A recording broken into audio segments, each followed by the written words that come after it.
Je veux que d'ici 5 ans, les conditions soient réunies pour des restitutions temporaires ou définitives du patrimoine africain en Afrique. Rendez le bijou de la couronne. En 1892, les troupes françaises débarquent au Dahomey, actuel Bénin, sous prétexte de mission civilisatrice, entre parenthèses, mission civilisatrice, égale, se donner l'autorisation de voler et de tuer d'autres peuples. Armés de fusils Lebel, ils incendient le palais royal d'Abomey Haa, la civilisation. Le général Dodds ordonne la saisie systématique des trésors. Comprendre ici le chef de l'équipe des voleurs. 26 pièces majeures sont cambriolées et emballées dans des caisses militaires. Ces objets, considérés comme des trophées de guerre, on devrait donc dire pour le cambriolage du musée du Louvre, des colons, voleurs se sont attaqués aux 2 premières galeries, celle de Napoléon, un des plus grands pilleurs de tous les temps, et celle des souverains français. Au total, les voleurs en mission civilisatrice auraient raflé 9 pièces de la collection de bijoux de Napoléon et de l'impératrice, colliers, broches, diadèmes. Toutefois, le fameux Régent, le plus gros diamant de la collection pesant plus de 140 carats, n'a pas été subtilisé. Le préjudice est en cours d'évaluation. Question: la France possède des gisements de diamants? Je repose une autre question. Tout ce que vous avez volé à d'autres peuples, vous avez évalué le préjudice que vous leur avez causé. Ce n'est que le début. Revenons donc au pillage organisé que la France a fait subir aux d'autres peuples et qui sont fièrement exposés au local de recel, appelé Musée du Louvre, entre autres. Donc, les années 1892 marquent le début d'un pillage organisé qui durera des décennies. Ils n'ont pas dit qui était en mission civilisatrice. On vole des êtres qui n'ont rien, qui ont besoin d'être civilisés. Donc, les non-civilisés avec beaucoup d'objets de valeur. Les résistants sont exécutés sans procès. Les ethnographes français comme Maurice Delafosse légitiment le pillage en le qualifiant de collecte ethnographique. Entre 1895 et 1905, plus de 90% des trésors du royaume Bamoun, Cameroun, sont expédiés à Paris. Les inventaires militaires révèlent des milliers d'objets, statues, sceptres royaux et même des restes humains. Les officiers reçoivent des primes pour chaque pièce intéressante. Certains artefacts sont sciemment détruits pour briser la résistance culturelle. Entassés dans les cales des navires comme le SS Pérou, les artefacts subissent des conditions déplorables. Un rapport de 1902 décrit des masques en bois gâtés par l'humidité salée. 40% des pièces arrivent endommagées à Marseille. Pourtant, les journaux français célèbrent ces dons généreux des colonies. Pendant ce temps, à Dakar, le gouverneur William Ponty organise des expositions ethnologiques avec les rares objets laissés sur place, servant de propagande coloniale. Aujourd'hui, la salle 37 du Louvre abrite le trône du roi Xézo du Dahomey, volé en 1894. L'étiquette mentionne simplement « acquis par don en 1898 ». Selon un rapport de 2018, 70% des œuvres africaines du musée proviennent de pillages. Malgré les demandes de restitution, la France invoque la inaliénabilité des collections nationales. Ironiquement, ces objets sont maintenant plus accessibles aux touristes français qu'aux descendants de leurs créateurs tristes. Intérêt à l'y rendre. Croyez-moi, bande de losers, de voleurs, de crapules. Vous avez intérêt à les rendre. Croyez-moi. On va venir vous chercher. Bande d'escrocs, traîtres.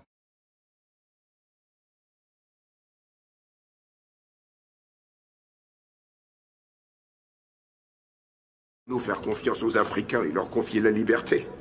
La réponse a été un non retentissant. On ne peut que réprimer la nature sauvage et non la faire disparaître totalement. Une nature sauvage, dites-vous. Mais ce n'est pas nous qui avons enchaîné les femmes enceintes avant de les vendre aux enchères comme esclaves. Je pense que nous sommes tous d'accord pour dire que c'était regrettable. L'esclavage est une abomination morale. On dirait que le cancer de l'abolitionnisme vous a infecté aussi, Frewen.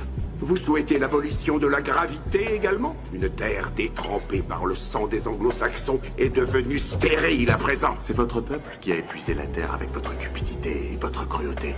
Dites-moi, monsieur Carlyle, pourquoi l'Angleterre a-t-elle des hospices? Pourquoi des enfants mendient et meurent de faim devant cette maison, tandis que nous festoyons ici comme des dieux? Vous dites du mal de mon peuple, mais je découvre de nouveaux scandales dans votre pays tous les jours. Vous pouvez être assis à cette table et vous considérer mon égal. Mais je suis né plus sage que vous. C'est la loi divine que de vous renvoyer à une nouvelle servitude. Si je suis là, c'est parce que vous et vos semblables ne pouvez pas enchaîner la vérité pour toujours. Quant à votre promesse de servitude, je vous souhaite bien de la chance. Maintenant que j'y pense, la rébellion de Morant Bay a été un succès. Mon peuple a gagné. Une graine a été plantée très profond dans la terre.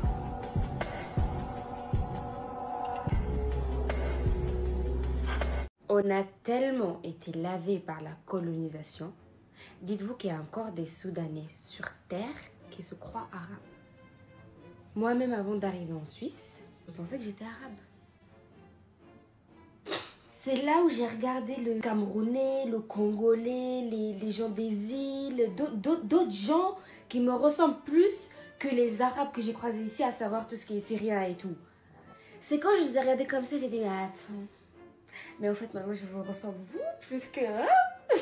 Mon identité est la arabe. Parce que même sur Facebook, je m'appelais Arabic Girl. Quand j'ai vécu ça, j'ai réalisé, je me suis dit, ok, en fait, moi, j'ai un problème d'identité. Il est là, tu vois, je l'assume pleinement. Personne ne va me complexer avec ça. Ça veut dire que tu insultes la personne qui est arabe, qui fait partie de mon arbre généalogique. Voilà, parce que je suis musulman. Parce que je veux pas croire en tes statuettes. T'es un fou, quoi, toi.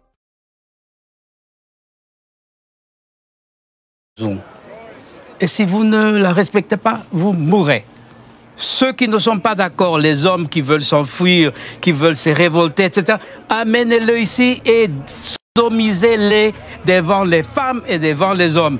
Et là, ils étaient effectivement brisés. Ils se suicidaient. Le nombre de suicides masculins dans la société esclavagiste était impressionnant. Donc, tout a été pour détruire le concept de la famille. Les familles n'existaient pas. Pendant 4 siècles, elles ont disparu. La femme n'a pas le droit de constituer une famille. Dès qu'elle commence à avoir des enfants, le chef esclavagiste dit « Ah non, mais cet enfant-là, vendez-le ». Donc, 4 siècles de ça, et vous voulez qu'il y ait une société stable de père présent, à l'occidental, tandis que, justement, on a voulu briser tout le concept de famille même. Quand on en vient à prier le Dieu de son envahisseur, c'est qu'il y a fondamentalement un problème. Pourtant, 1400 ans d'esclavage sans interruption auraient dû nous interpeller sur le fait que les religions des envahisseurs ne sont pas faites pour nous. Comment peut-on prétendre mieux comprendre ou mieux prier le Dieu de ceux-là même qui ont fait preuve de banditisme chez nous depuis le début de la rencontre? Comment ceux-là même qui sont responsables de crimes de guerre et de génocide peuvent-ils nous apporter un message spirituel qui est supposé être de portée universelle? Il y en a même parmi nous qui donnent l'impression d'avoir mieux compris cette bonne nouvelle que les envahisseurs eux-mêmes. Je défends tous les opprimés que je peux. Tous les opprimés que je peux. Si tu m'amènes dans la bêtise humaine, où l'idée consiste à créer de l'antagonisme entre deux peuples, c'est pas mon truc. Surtout il s'agit des deux peuples les plus discriminés, ostracisés en France. Les gens me voient que je suis bien dans ma peau, je suis bien dans ma tête, je suis bien dans ma couleur, je suis bien dans mon dîme. Mais la religion, chez nous, c'est pas la couleur. Je suis pas là à faire, c'est vrai. Si tu me reproches de ouais, mais t'as vu, t'es pas assez Black Power, pourquoi tu veux que je sois Black Power? Posez la question, que pensez-vous de l'esclavage, de la traite transatlantique, du commerce triangulaire? Tout le monde vous répondra, et à raison, que c'était une barbarie, une pratique ignoble d'un autre temps. Mais si vous posez la question, que pensez-vous de la traite arabo-musulmane, de ces 1400 ans d'esclavage? On vous dira, Ah, mais c'est une question de contexte, ce n'est pas pareil. Certains vous diront même, sans honte, mais l'esclave en islam, c'est pas la même chose, c'est un peu comme un membre de la famille. Tout d'abord, petite introduction et rappel, chiffre à l'appui, de ce qu'a été la traite arabo-musulmane. On analysera par la suite, ensemble, plus en détail, cette histoire de l'esclave prétendument bien traité en islam. Depuis le Sénégal et depuis toute l'Afrique, des millions de personnes ont été déportées, non pas vers les Amériques, mais vers le monde arabo-musulman. Selon les dernières études, ils furent entre 15 et 17 millions. Cette traite a duré pas moins de 1400 ans, du 7e au 20e siècle. Une traite pourtant réduite à quelques légers pointillés sur la carte de l'UNESCO, alors même que d'éminents historiens travaillent sur cette question. Salah Trabelsi est l'un des meilleurs spécialistes des traites musulmanes. Lui aussi est confronté régulièrement aux effets de l'ignorance. J'ai assisté récemment à un colloque au Maroc et un assistant donc au colloque qui a pris la parole pour dire écoutez, je ne comprends pas qu'on puisse en effet associer donc ou comparer l'esclavage en terre d'islam avec les autres formes d'esclavage, puisque chez nous donc les esclaves ont été toujours bien traités. Au verset 6 de la sourate 23 et au verset 30 de la sourate 70, Allah dit que les musulmans qui couchent avec leurs épouses ou les esclaves qu'ils possèdent ne sont ni blâmables ni des transgresseurs. Rof, de son vrai nom, Ousni Mukouboy, est un rappeur français d'origine comorienne, né à Antananarivo, à Madagascar, le 15 décembre 1977, mais ayant passé les premières années de sa vie à Mbéni, au nord de la Grande Comore. Salutations les amis, j'espère que vous allez bien. Je viens poser une question que chacun me réponde en fonction de son entendement. Si vous êtes un cordonnier et que vous n'avez pas un nom qui corresponde à votre activité, comment allez-vous pouvoir justifier et promouvoir votre activité ? Si vous êtes un pêcheur, je pose la même question et qu'il n'y a pas le mot pêcheur pour corroborer, promouvoir, nommer l'activité que vous faites, comment allez-vous pouvoir expliquer votre activité? Si vous êtes un chauffeur, peu importe. Si vous êtes un fonctionnaire, si vous êtes un militaire, si vous êtes l'activité qui correspond à ce que vous faites ou la production qui correspond à votre activité. Un cordonnier, il fabrique des chaussures, d'accord? Donc un pêcheur, il pêche le poisson. Un tisserand, il fait des outils et des matériaux artisanaux à base de tissage. Un couturier, un maçon, un peintre. Ça, c'est ce qu'on appelle la nomenclature. Donc, tout mode de production va avec une nomenclature. Je mets à défi, premièrement, celles et ceux qui affirment et qui disent ou qui se laissent dire que les Africains ils se sont vendus entre eux de me prouver le mot, le nom, la correspondance, même la pensée symbolique qui correspond à ce qu'on appelle le commerce triangulaire, l'esclavage, que vous me trouvez un nom dans le monde de production afro et puis noir même. Ça, c'est d'un. De deux, j'ai une petite parenthèse. Voyez-vous, quand vous êtes un commerçant, si vous n'arrivez pas à vendre vos produits, pour peu que ce soit à travers ces produits que vous en vivez, soit vous changez d'activité, soit vous fermez les portes de toute façon. Vous n'allez pas continuer à vendre quelque chose qui n'est pas vendable. On est bien d'accord. Bon, on est tout à fait d'accord sur cette analyse. Donc, quelqu'un qui va vendre, un restaurateur qui va vendre la bouffe, il aimerait que les clients arrivent. S'il n'y a pas de clients, il ferme. Donc, son activité principale, c'est de vendre. Ce n'est pas parce que tu as faim que tu vas arriver, que tu vas payer, que tu vas dire « Heureusement, ce mec, c'est un humaniste. Il a tellement mal de ne pas voir les gens manger qu'il fait à manger pour nous. C'est normal, c'est contre une prestation. Il fait cette prestation contre une autre prestation, c'est-à-dire que vous payez ces services. C'est normal lorsqu'on explique donc que Big Pharma, ce sont des lobbies pharmaceutiques qui sont derrière des grosses boîtes de commerce, des pharmaceutiques qui vendent des produits et que ces gens n'ont rien à voir avec de la philanthropie et que c'est leur état de santé. C'est-à-dire que pour qu'ils puissent vendre des médicaments, il faudrait que vous soyez malade. Je répète, pour que les gens qui fabriquent les médicaments puissent les vendre, puisque ce sont des commerçants, il faut que vous soyez malade. S'il n'y a pas de malade, ils ferment boutique. C'est le même principe que le petit commerçant, le bûcheron, le restaurateur qui n'a pas de clients, qui est obligé de fermer boutique. C'est le même principe. Jusque-là, on est d'accord? Lorsqu'on dit aux gens que celui qui fabrique des armes n'est pas là à les fabriquer parce qu'il veut la paix, mais il est là parce que c'est la guerre et l'usage de ces armes qui lui permettent de faire son commerce, ils comprennent toujours pas. C'est-à-dire qu'ils vont te dire, celui qui veut la paix prépare la guerre, et ils vont te dire, celui qui veut la santé prépare les médicaments. Mais ils ne vont pas te dire, celui qui veut qu'on ne soit pas affamé, cuisine pour que nous puissions venir manger, c'est-à-dire que dans les deux premiers que je viens de citer, ils oublient le côté pécuniaire, argent, achat, mais sur le troisième, ils vont dire, oh punaise, ils vendent cher, ils vont même aller pour essayer de faire un prix, alors que ça touche directement leur estomac, leur corps, ce qui est un peu dans leur temple. Ils vont essayer de faire un prix, mais pour les médicaments, pour les armes, ils vont essayer de faire un prix. Donc, si tu es à même de m'affirmer que le fabricant d'armes veut la paix et que le fabricant de médicaments veut que vous soyez en bonne santé, je suis d'accord que lorsqu'on te dit que les Africains ont vendu d'autres Africains, que tu dises « oui, c'est plausible ». Je m'explique. Dans le monde de production africain, l'enfant, la famille, l'humain, c'est la richesse. C'est-à-dire qu'ici, ils ont un mécanisme qu'ils ont mis en place il n'y a pas longtemps, qu'ils appellent les retraites, qui existent un peu partout, la retraite.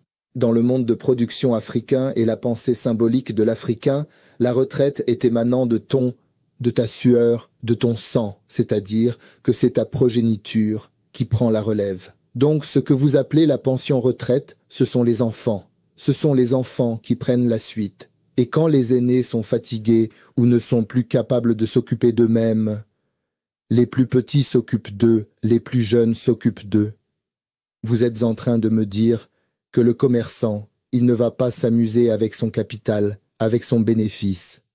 Le marchand de médicaments ne va pas s'amuser avec son capital, avec son bénéfice, mais que l'Africain va venir s'amuser avec sa pension retraite. C'est-à-dire que lui, il va venir prendre sa pension retraite, qui sont ses enfants, et il va les vendre, attention, pas pour n'importe quoi, pour des miroirs, du sel, un peu de tissu, du bling-bling, des pacotilles. Eux-mêmes, ils le disent. Franchement, est-ce que vous n'êtes pas en train de vous rendre compte qu'ils se sont foutus de vous en vous le disant? Parce que même si votre capital, percussion intellectuelle, vous amène à gober des couleuvres aussi grosses, je voudrais quand même que vous vous posiez la question.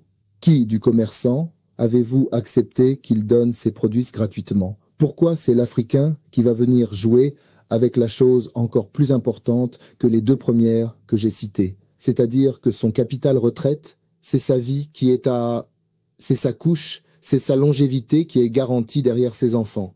Et lui, il va venir, il va prendre tous les costauds qui sont dans sa famille. Il va dire, les gars, petits blancs, viens que je te vende mes petits. Comme ça, ils partent.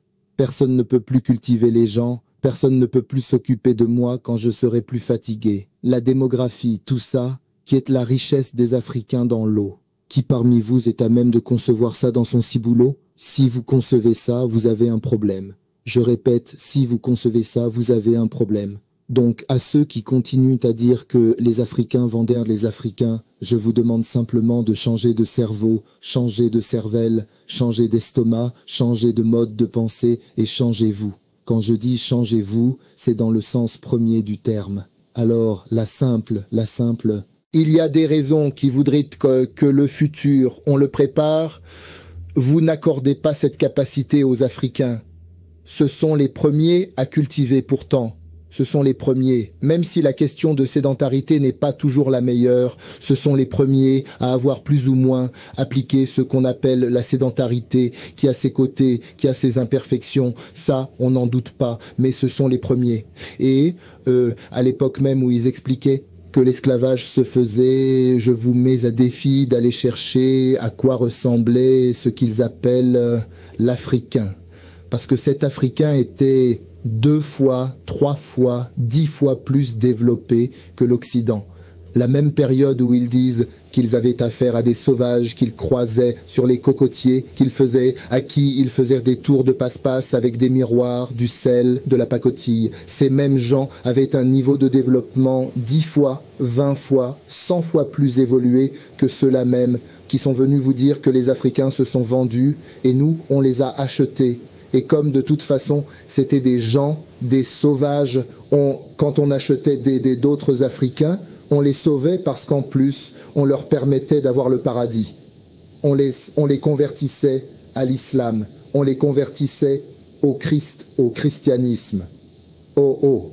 Donc, il y a des gens qui ne veulent pas que vous veniez dans leur pays, mais qui veulent bien vous amener au paradis. Il y a des gens qui vont refuser le visa pour que vous veniez, parce que vous croyez que chez eux, c'est meilleur que chez vous. Le bordel qu'ils ont créé, vous êtes obligés de fuir. Vous pouvez venir chez eux. Ils ne veulent pas que vous veniez là, mais ils vous disent, on va vous promettre mieux, c'est-à-dire que le paradis, rire.